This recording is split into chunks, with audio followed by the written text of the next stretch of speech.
Alam alam mo sa totoo lang guys, nakakabastos patulan yung mga tao dito eh. Kaya daw nila ako pinapabuli para magkaroon sila ng pera. Alam mo sa totoo lang makapal ang mukha ng mga tao dito eh.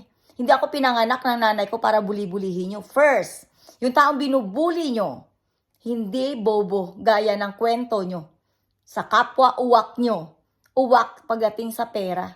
Sana, bawat padala nyo ng pera, sana kayo ang mamatay. Mamatay sa mga kahinayupan nyo. Grabe yung ginagawa nyo, no?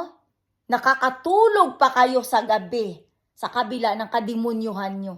At proud kayo sa country nyo kasi mayaman kayo. Putang hinayop kayo. Dumating ako sa country nyo. Wala pang building dyan sa Ojos, sa city, sa dyan sa dyan sa dagat. Pero tama, pinabuli-buli nyo ako para maging billionaire kayo. Milyarner. Poking hinayop kayong mga mamak. Tandaan nyo, punyeta kayo. May mahuli lang ako na tao sa Pilipinas. Gawin ko ring puta para pagkakitaan ng mga Pilipino. Bakit? Dahil hindi ako natutuwa sa kadimunyuhan nyo.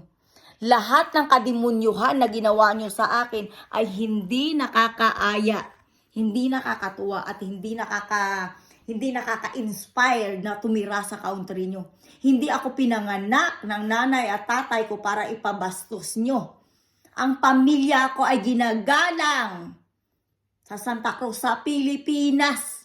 Galing kami sa mayroong pamilya. Hindi kami pinanganak ng nanay namin na walang-wala. Nakita niyo yung lupa na yan na Kandare? Middle name namin yan. Apelyedo yan ng nanay ko. Kaya putang ina nyo Denmark. Yung binababoy-baboy nyong Pilipina ay hindi dapat binababoy. Una, mamak, damak. Hindi ko pinangarap na magpaka-prostitute kahit na ano man ang hirap ng buhay na dinanas ko. Kahit na ano pa man ang gawin yung pambababoy sa akin, hindi nyo ako pwedeng gawing prostitute sa country nyo. Ang pagiging cybercrime ng ginagawa nyo, bullying or whatever, ay hindi legal sa Pilipinas. Kahit sa poking inang country mayroon kayo. Napaka-idiot nyong racist. Yun kayo. At kung maging wanted man kayo sa buong mundo, sana nga mapugutan kayo ng ulo. Bakit? Dahil hindi nakakatuwa ang ginagawa nyo sa akin. Pati si Mons ginagawa nyong baliw.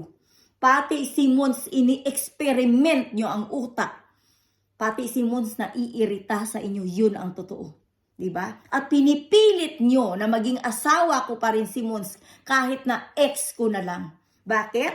Dahil ayaw nyo akong pakawalan sa country nyo. Kahit gusto nyo na akong patayin. Kaya puking ina nyong hinayop kayo. Buisit kayo.